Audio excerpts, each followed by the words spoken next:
Hello everyone, good morning. तर काल होता दुसरा मार्गशीर्ष गुरुवार, त्यामुळे मग सकाळीच लवकर आवरून घेतलं. त्यानंतर स्किन केअर करून घेतलं. जास्त काही नाही हो, मॉइश्चरायझर फक्त अप्लाय केलं आणि त्यानंतर मग उपवास होता म्हणून म्हटलं चला एक थोडंसं चहा वगैरे घेऊया आणि मग सुरुवात करूया. मग चहा वगैरे घेतला आणि त्यानंतर मग पूजेला सुरुवात केली. तीर्थाला टिफिनसाठी आज मस्त बीटरूटचा पराठा करून दिला आणि त्यासोबत दही दिलं. त्यानंतर मग पूजा मांडून घेतली. सकाळी सकाळी जर पूजा केली तर मग दिवसभर घरामध्ये खूप मस्त असं प्रसन्न वातावरण राहतं. त्यामुळे मी लवकरच पूजा करून घेते. सो पूजा मांडून घेतली. दुपारचे 2 वाजले. त्यानंतर मग अशी प्रचंड भूक लागली. सो मस्त अशी साबुदाण्याची खिचडी करून घेतली.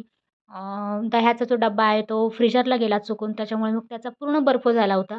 पण तो नॉर्मल होईपर्यंत सुद्धा मला धीर धरवत नव्हता. सो मी खायला घेतलं. त्यानंतर संध्याकाळच्या वेळेस गावातल्या एका दत्त मंदिरात आम्ही गेलो. तिथे मस्त अशी सजावट केली होती मंदिरामध्ये. पाळण्याचं दर्शन घेतलं. लोक मस्त असे नामस्मरणामध्ये दंग होते. खूप गर्दी होती कारण आठवडी बाजारसुद्धा कालच होता त्यामुळे आणि हे जे मंदिर आहे ते मार्केटमध्येच आहे. त्यामुळे मग खूप सारी गर्दी इकडे होत होती. सो मस्त असं दर्शन करून घेतलं. त्यानंतर येता येता 2-3 प्लांटची खरेदी केली. आणि आज बाजारामध्ये भाज्यासुद्धा फ्रेश होत्या, पालेभाज्या त्यासुद्धा घेऊन आली. त्यानंतर घरी आल्यावर मस्त असं नैवेद्य दाखवून घेतला आणि आम्हीसुद्धा जेवण करून घेतलं. चलो बाय.